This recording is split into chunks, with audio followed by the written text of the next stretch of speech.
공평, 정의, 이상, 현실, 이걸 잘 표현한 그림이 있습니다. 그림을 한번 보도록 하겠습니다.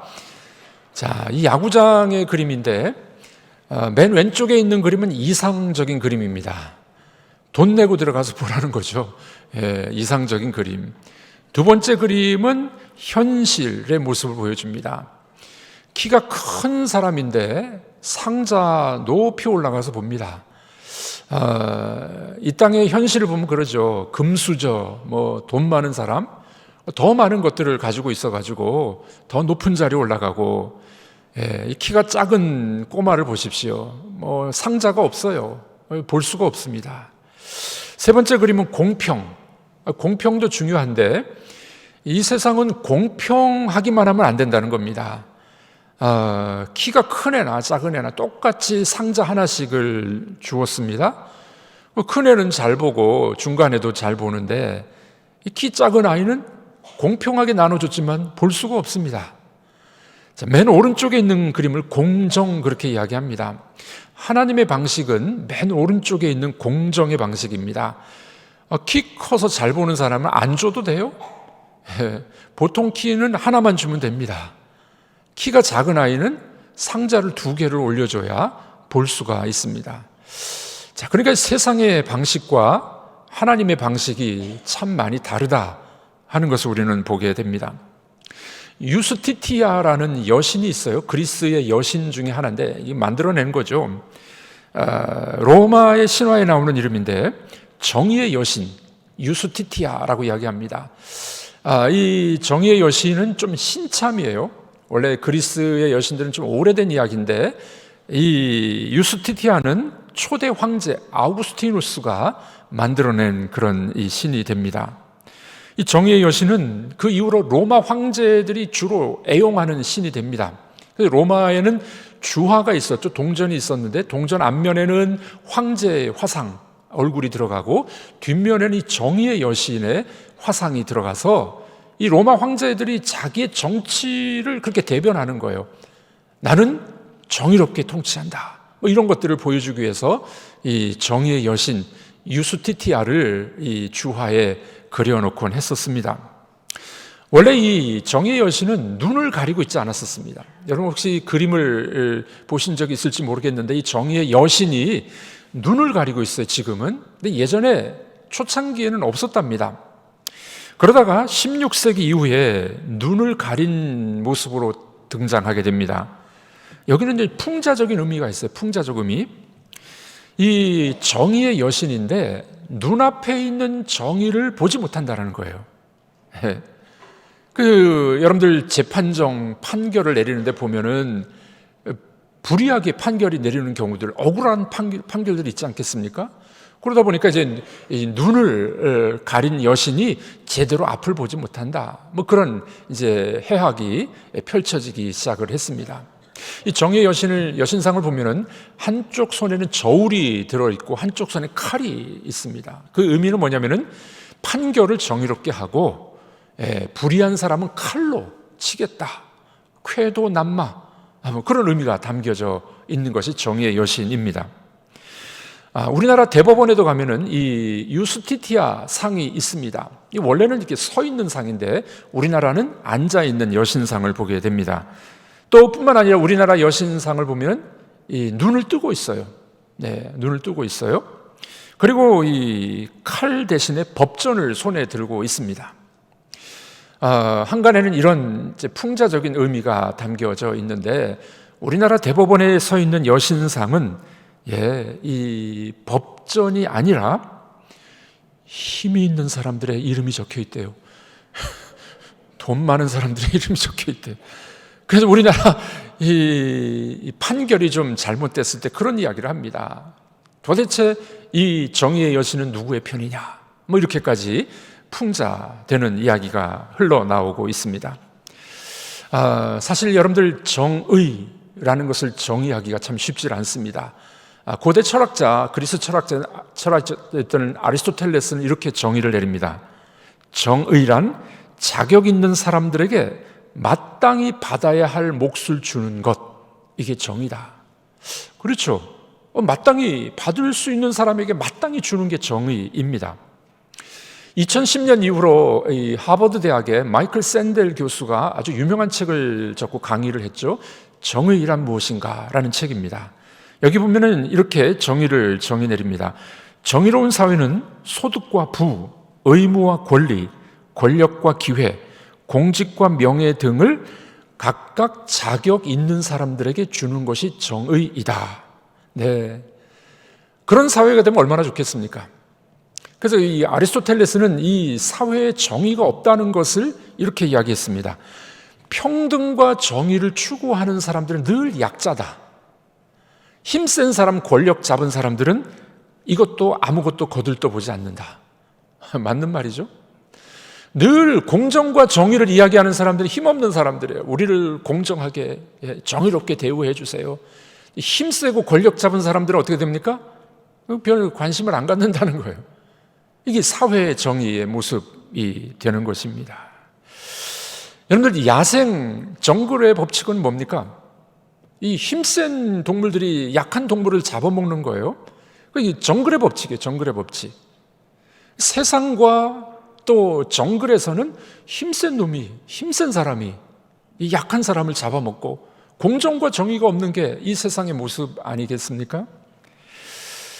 그러니 이 세상을 보면은 인간의 기본적인 권리가 처참하게 짓밟히는 그런 일들이 많이 벌어지게 됩니다. 지금 팔레스타인과 이스라엘이 전투 중에 있는데 양쪽의 말을 들어보면 다 자기가 정의롭다는 거예요. 그렇죠? 팔레스타인을 왜 자기가 정의로운 전쟁을 한다고 이야기합니까? 원래 우리 땅이었는데 이스라엘이 빼앗았다고. 그러니까 이제 팔레스타인은 공격을 하는 거예요. 이스라엘 입장은 어떻습니까? 지들이 먼저 폭격을 했지 않았냐고. 그 포로로 인질들을 잡아가지 않았느냐. 그러니까 정의의 싸움을 싸워야 된다는 거예요. 자, 이쪽 이야기를 들으면 이쪽 이야기가 맞고 이쪽 이야기를 들으면 이쪽 이야기가 맞습니다. 세상의 정의는 그렇다는 거예요. 여러분들은 팔레스타인 편입니까? 이스라엘 편이십니까? 요즘 사회는 우리 대한민국 사람 참 이상하게 돌아가는데 그 중에 하나가 이 이스라엘과 팔레스타인 전쟁을 보면서 우리 개신교를, 기독교를 욕하는 거예요. 몰라서 그러는 거죠. 몰라서 그래요. 여러분들, 유태인들은 아직도 구약만 믿고 있어요. 예수 그리스도를 믿지 않습니다. 물론 우리 교회 개신교는 구약으로부터 연결되지만 달라요. 이스라엘과 개신교는 다릅니다. 어떻게 다릅니까? 구약의 말씀을 예수님께서 완성하셨어요. 그리고 예수님께서는 구약을 대체해 버리셨어요. 그러니까 여러분들, 지금 이스라엘 전투를 가지고 기독교를 욕하는 사람들은 잘 모르는 사람들이에요. 모르는 사람들. 그래서 여러분들, 우리 정의라는 것은 입장에 따라 다 다른 거예요. 교회에서 목회하다 보면요, 좀 분쟁이 있고 어려움이 있는 사람들 말씀을 들어보면은 다 자기가 맞다는 거예요. 이 사람 말을 들으면 이 사람 말이 맞아. 저 사람 말을 들으면 저 사람 말이 맞아. 그럼 정의는 어디로 간 겁니까? 왜 그럴까요? 사람들은 다 자기 중심적으로 생각하기 때문에 그렇습니다. 자기 중심적으로 생각하니까 그래요. 파스칼이라는 이 철학자는 유명한 그 팡세에서 이런 이야기를 했습니다. 피레네 산맥 이쪽에서의 정의인 것이 저쪽에서는 불의가 된다. 입장과 환경과 사람에 따라서 정의의 개념이 달라지는 것이 이 세상의 법칙이라는 것입니다. 그래서 누군가는 이런 말을 했어요. 우리나라의 재판관들, 또 대법원의 판사들, 그 사람들도 궁극적으로 하나님의 재판정에 서야 될 사람들이다. 여러분, 우리가 누구를 판단할 수 있고 누구를 정죄할 수 있겠습니까? 우리 모두는 다 하나님의 재판정 앞에 서야 될 사람들이라는 것을 우리는 생각해야만 됩니다. 자, 오늘 본문의 말씀에 보니 공정과 정의가 사라진 민족이 등장하게 됩니다. 남쪽 유다 사람들이에요. 남쪽 유다 사람들. 본문은 시드기야 왕 때의 일입니다. 사건은 이제 바벨론이 침공했던 때입니다. BC 588년에서 586년 어간에 일어난 사건이 됩니다. 바벨론이 지금 예루살렘을 포위했어요. 예루살렘이 곧 멸망할 것 같았습니다. 사면 초과였어요. 시드기야 왕이 너무나도 답답해가지고 선지자 예레미야에게 방백들을 보냅니다. 하나님 좀 도와달라고, 이 바벨론을 물리치고 우리를 이기게 해달라고. 지금 오늘 본문이 그렇게 시작됩니다. 자, 그런데 하나님의 대답이 오늘 본문에 나오게 됩니다. 하나님의 대답이 뭡니까? 도와주지 않겠다는 거예요, 하나님이. 여러분, 이런 일도 있나요? 하나님의 백성이 도와달라 그러는데 하나님이 안 도와주시겠대요. 오히려 하나님이 그들의 대적이 될 거야. 하나님이 대적이 된대요. 왜 이런 일이 벌어졌을까요? 참 어렵고 힘든 말씀입니다. 그 이유가 오늘 본문 21장 읽지 않았는데 마지막에 나옵니다. 그 이유는 뭐냐면은 유다가, 하나님의 백성들이 공의와 교만해졌기 때문에 그래요. 공의를 잃어버리고 겸손을 잃어버렸기 때문에, 그래서 하나님이 그들의 대적이 된다는 겁니다. 지금 무슨 말입니까? 하나님의 백성들을 하나님이 치시는데 이유는 뭐라고요? 뭐 때문에? 공의를 잃어버리고 정의를 잃어버리고 교만해질 때, 그때 하나님이 친다는 거예요. 확인해 보겠습니다. 12절과 13절 우리 읽어보도록 하겠습니다. 다윗의 집이여, 너는 아침마다 정의롭게 판결하여 탈취당한 자를 압박자의 손에서 건지라. 그리하지 아니하면 너희의 악행 때문에 내 분노가 불같이 일어나서 사르리니 능히 끌 자가 없으리라. 여호와의 말씀이니라. 골짜기와 평안 바위에 줌이나 보라. 너희가 말하기를 누가 내려와서 우리를 치리요, 누가 우리의 거처에 들어오리요 하거니와 나는 내 대적이라. 하나님의 말씀이 오라고요? 나는 너희들의 대적이야. 하나님이 원수가 된다는 거예요. 하나님이 이 이스라엘 남유다를 치신다는 겁니다. 이유가 뭡니까? 그 앞에 나왔죠. 왕들이 정의를 잃어버리고 잘못된 재판을 하고 억울한 사람들 생기게 만들었고 교만해졌기 때문에 그 하나님이 그의 백성을 친다는 겁니다. 여러분들, 이 말씀은 우리에게도 중요한 교훈을 주고 있습니다. 우리 하나님의 사람들이 정의를 잃어버리면, 또 교만해지면 하나님이 우리를 치신다는 거예요. 치신다는 겁니다. 오히려 하나님이 그들의 대적이 되실 것을 말씀하고 있습니다. 그 바벨론이 들어와서 이제 침공하게 되죠. 이 바벨론이 들어와서 포위하면서 아주 비극적인 일들이 발생하게 됩니다. 결국 남유다가 멸망하게 되는데, 이 오늘 본문은 뭐라고 이야기하냐면은 그 죽는 자와 살아남는 자, 죽음의 길과 생명의 길이 있다는 거예요. 우리 한번 확인해 보겠습니다. 8절 말씀입니다. 여호와께서 말씀하시기를, 보라, 내가 너희 앞에 생명의 길과 사망의 길을 두었노라.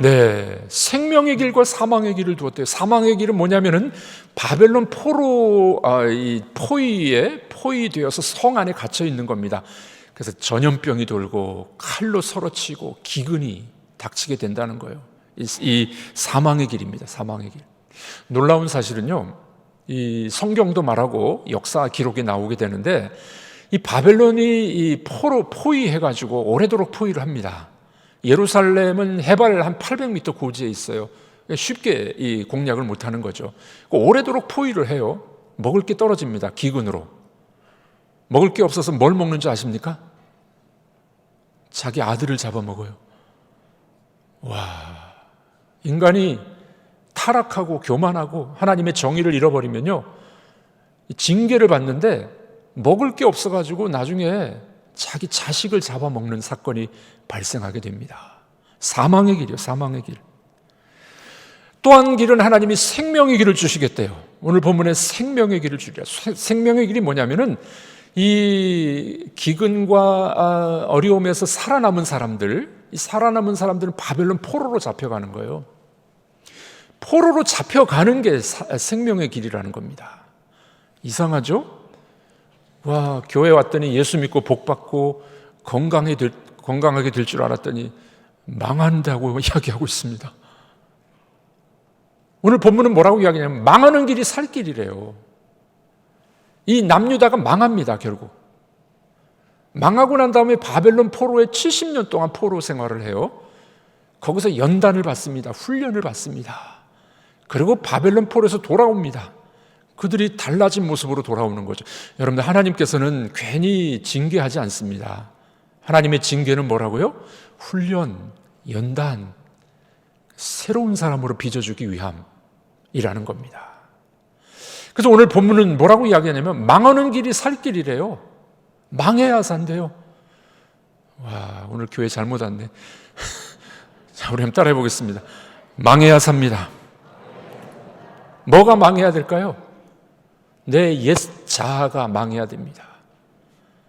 마귀와 어둠에 속했던 죄악, 범죄, 정의롭지 못한 모습, 교만한 모습, 그게 죽어야 된다는 거예요. 그러니까 죽는 길이 사는 길이래요. 성경의 원리는 그렇습니다.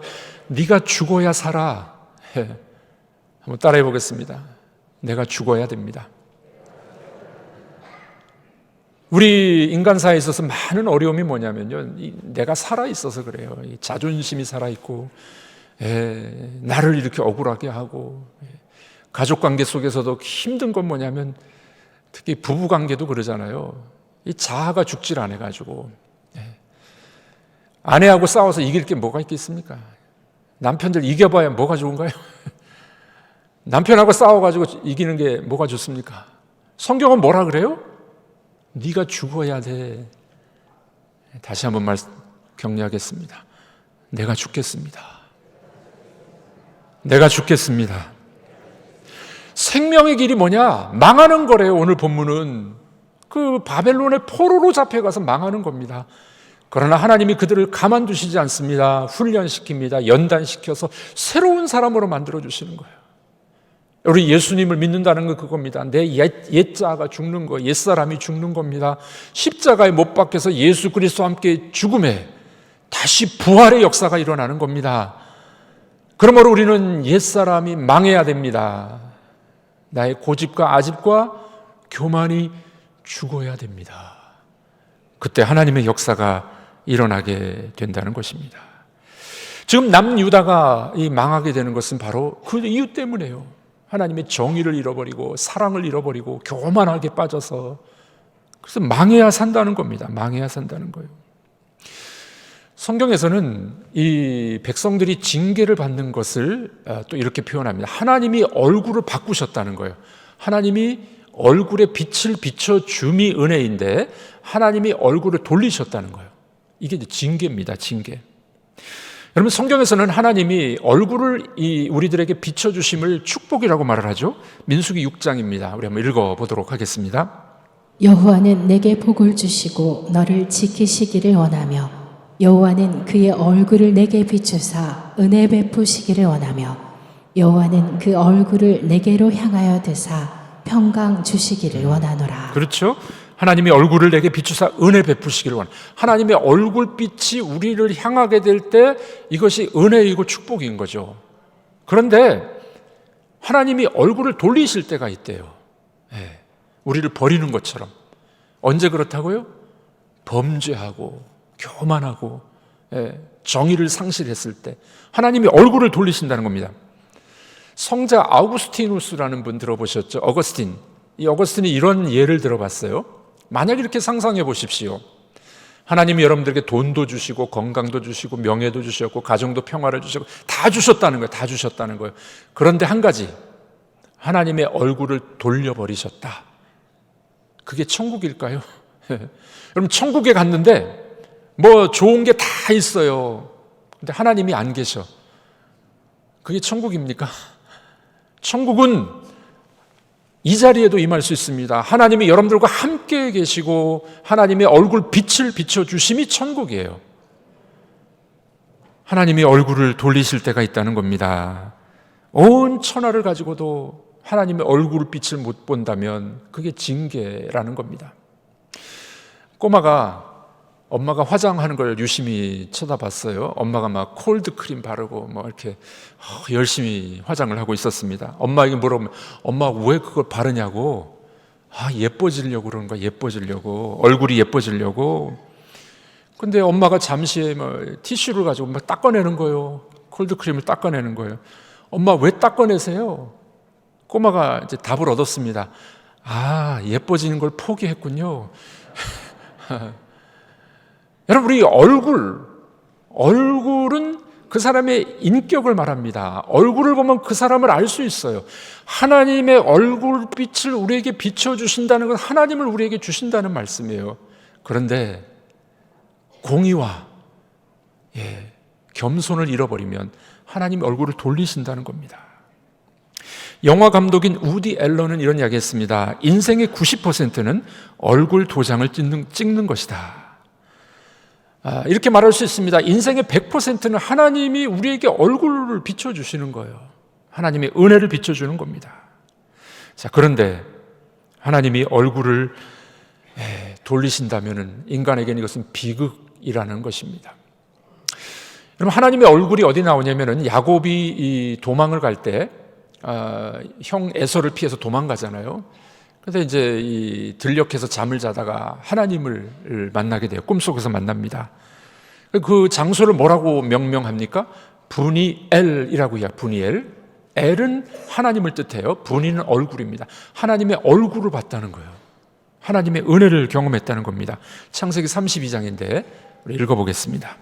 그러므로 야곱이 그곳 이름을 브니엘이라 하였으니 그가 이르기를 내가 하나님과 대면하여 보았으나 내 생명이 보존되었다 함이더라. 네, 하나님의 얼굴을 뵙는 것이 큰 기쁨이고 은혜였던 것이었어요. 그래서 브니엘 그렇게 이름을 붙였죠. 자, 그런데 하나님의 백성이 공의와 겸손을 잃어버리면 하나님의 얼굴을 피하신대요. 숨기신대요. 이게 저주죠, 저주. 네. 내가 그들에게 진노하여 그들을 버리며 내 얼굴을 숨겨 그들에게 보이지 아니할 것인즉. 하나님도 진노하실 때가 있어요. 언제요? 하나님의 백성들이 공의와 정의를 잃어버리고 교만하게 되면 하나님이 진노하신대요. 진노라는 말은 하라라는 히브리 단어인데 이 말은 빨갛게 되다, 더워지다라는 뜻이 있어요. 우리가 화가 나면 어떻게 됩니까? 얼굴이 빨개지잖아요. 예. 하나님도 이건 의인화시켜서 말하는 거죠. 하나님도 얼굴이 빨개진다는 거예요. 화를 내신다는 거예요. 언제? 그 백성이 공의를 잃어버리고 교만하게 되면 하나님이 진노하신다는 것입니다. 우리 교회에서 제일 어려운 것 중에 하나는 이게 말입니다. 말. 우리 성도님들 간에 말을 참 조심해야 되는데 가정에 어려움을 당한 분들이 있고 또 질병을 당한 분들이 있고 뭐 고통 중에 있는 분들이 있어요. 그런 분들을 여러분들이 어떻게 말씀을 하십니까? 당신 죄 때문이야. 회개해야 돼. 그렇게 말씀하지 마십시오. 그렇게 말한다는 건 내가 하나님이 돼버리는 거예요. 내가 하나님 자리에 올라가서 그분을 판단하는 겁니다. 그 말은 우리는 할 수 없는 사람들이에요. 예. 여러분, 어려움을 당하고 있는 사람들에게 당신 죄 때문이야. 회개해야 돼. 당신이 뭐가 문제야. 그런 말 하면은요 2배로 어려움을 주는 겁니다. 대신 나 자신은 하나님 앞에 하나님 내가 뭐가 잘못이 있는가요? 나를 성찰해보는 것은 자기 몫이에요. 자기 몫. 성도들은 옆에서 기도해주고 격려해 주시고요, 본인은 하나님 앞에 자기를 성찰할 필요가 있다는 사실입니다. 자, 때로는 이런 징계와 어려움이 있어요. 이들이 멸망을 당하게 되는 겁니다. 하나님이 지금 열을 받으셨어요. 화가 나셨어요. 얼굴빛을 돌려버리시게 된 것이었습니다. 성경에 보면은 가인이 하나님이 그 제사를 받지 않았을 때 얼굴빛이 안색이 변하였다 이렇게 나오죠. 우리말에도 안면몰수라는 말이 있습니다. 어떤 일에 대해서 모른 체 하거나 뻔뻔하게 구하는 것을 안면몰수. 문자적으로 해석하면요 얼굴을 없애는 것 그렇습니다. 자, 그러니까 종합해보면 이런 것입니다. 하나님의 백성이 범죄하고 공의를 잃어버리고 교만하게 되면 하나님이 얼굴을 돌리신다는 거예요. 그런데 여기서 끝나면 너무 비극이잖아요. 회개하고 돌이키는 자들에게 하나님이 얼굴을 다시 비춰주십니다. 다시 하나님의 은혜를 베풀어 주시는 거예요. 포로에서 돌아오게 됩니다. 회복되게 됩니다. 그래서 오늘 본문은 뭐라고 이야기하냐면 망하는 길이 살 길이야 그렇게 이야기하는 겁니다. 우리에게 고통과 어려움이 있을 때 나는 망했다고 생각해요. 그런데 그 길이 살아나는 길입니다. 왜냐하면 회개하기 때문에 하나님 앞에 다시 공정과 공의와 겸손과 회개를 통하여 새롭게 되는 역사가 일어나는 겁니다. 그러므로 성도들은 망해야 돼요. 내 옛사람이 죽어야 돼요. 내 자아가 죽어야 됩니다. 그때 하나님이 여러분들 다시 빚어서 새로운 사람으로 만들어 주실 줄로 믿습니다. 하나님의 얼굴빛을 우리에게 다시 향하는 은혜를 경험하게 되는 것입니다. 자, 그럼 우리가 어떻게 살아야 될까요? 오늘 남유다와 반대로 살면 돼요. 반대로. 이들은 공의를 잃어버렸어요. 교만해졌어요. 우리는 다시 공의를 회복하셔야 됩니다. 하나님의 공의는 뭘까요? 성경에서 늘 이렇게 말씀합니다. 하나님의 정의와 공의는 가난한 자, 억울한 자 없게 하라는 거예요. 이게 하나님의 공의와 정의예요. 억울하게 힘들어하는 사람 없도록 해라. 가난해서 힘들어하는 사람 없도록 해라. 그게 하나님의 정의입니다. 여러분들, 우리 교회가, 우리 성도들이 이런 하나님의 공의를 실천하는 교회가 되기를 주의 이름으로 축복합니다. 화요일 날 우리 도농 직거래 장터, 우리 농촌과 어촌의 교회들이 와서 물건을 가져오잖아요. 우리 목사님 또 뭘 가지고 왔네. 그러시지 말고, 이 얼마나 하나님의 정의로운 일입니까? 어려운 교회를 도와주는 일이에요. 여러분들이 십시일반 도와주게 되면 농촌교회가 살아나게 되는 것, 하나님의 정의입니다. 이게 하나님의 정의. 우리는 그렇게 살아가야 될 하나님의 사람들입니다. 어느 가정에 문제가 생겼습니다. 땅 문제가 생겼어요. 항상 가정의 어려움은 돈 문제 때문에 그렇습니다. 돈 문제. 땅이 큰 땅이 있었는데 실제 소유권은 아버지에게 있고, 그런데 명의는 삼촌에게 돼 있는 거예요. 하여간 좀 이상하게 얽혀 있었던 모양입니다. 그런데 이 땅을 이제 매각을 해야 되는데 이 문제를 어떻게 정의롭게 공정하게 할까? 이제 가정의 문제거리가 됐습니다. 여러분 어떻게 하겠습니까? 실소유주는 나예요. 그런데 명의는 다른 사람 명의로 돼 있어요. 이거 어떻게 해야 됩니까? 어떻게 이걸 해결하는 것이 정의롭게 또 은혜롭게 해결하는 방식일까요? 아들이 해법을 제시했습니다. 삼촌이 법적으로 내 것이다 하면은 그게 이제 그 정의죠. 법적인 정의입니다. 근데 형제 간의 원수가 되겠죠. 공평하지만은 의를 잃어버린 일이 됩니다. 다행히 삼촌과 아버지가 뭐라고 이야기하냐면 서로 자기 게 아니라는 거예요.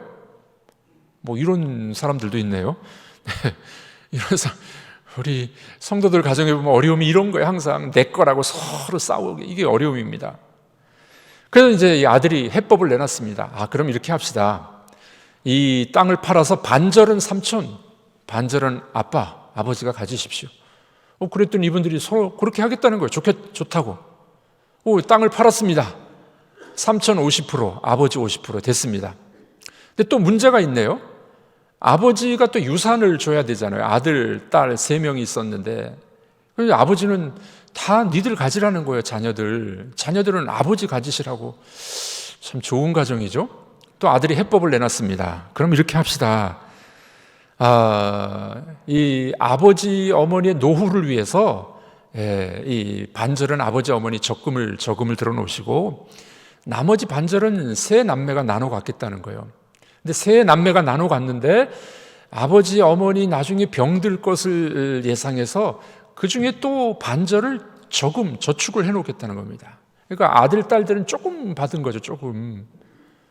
그래서 아주 은혜롭게 그 일을 잘 해결했다는 겁니다. 여러분들, 하나님이 원하시는 방식이 뭘까요? 내가 더 많이 가져야지, 내 거야, 억울해 죽겠어, 형제간에 싸우고, 정의가 사라진 사회, 그 가정, 교회를 하나님이 원하실까요? 하나님의 정의는 뭡니까? 내가 손해보는 거예요. 내가 더 주는 거예요. 하나님이 기뻐하시는 방법인 줄로 믿습니다. 여러분, 우리 가정들을 보면은 늘 이 문제 때문에 싸워요. 제가 보니까 죽기까지 해결을 못해요. 그냥 죽어요. 이게 예수 믿는 가정의 모습은 아니라고 봅니다. 우리 속에 정말 하나님의 정의가 있기를 바랍니다. 정의는 뭐라고요? 억울한 일이 없도록 가난하고 힘든 사람들을 도와주는 것, 이게 하나님의 정의예요. 우리 가정과 교회에 하나님의 정의와 공의가 세워져서 이 땅이 하나님 나라가 되는 역사가 일어나기를 주의 이름으로 축복합니다. 혹시 가족 중에 재산권 문제로 싸우는 분들 계십니까? 내가 좀 덜 가지면 어떨까요? 하나님이 기뻐하시고 하늘의 상급으로 잘했다 칭찬하시는 역사가 있게 될 줄로 믿습니다. 하나님이 우리에게 대적이 된대요. 불의와 교만할 때 그렇습니다. 하나님이 우리에게 은혜를 베풀어 주신대요. 은혜와 긍휼을 베풀 때 하나님이 우리에게 얼굴빛을 비춰주시고 긍휼과 자비를 베풀어 주실 줄로 믿습니다.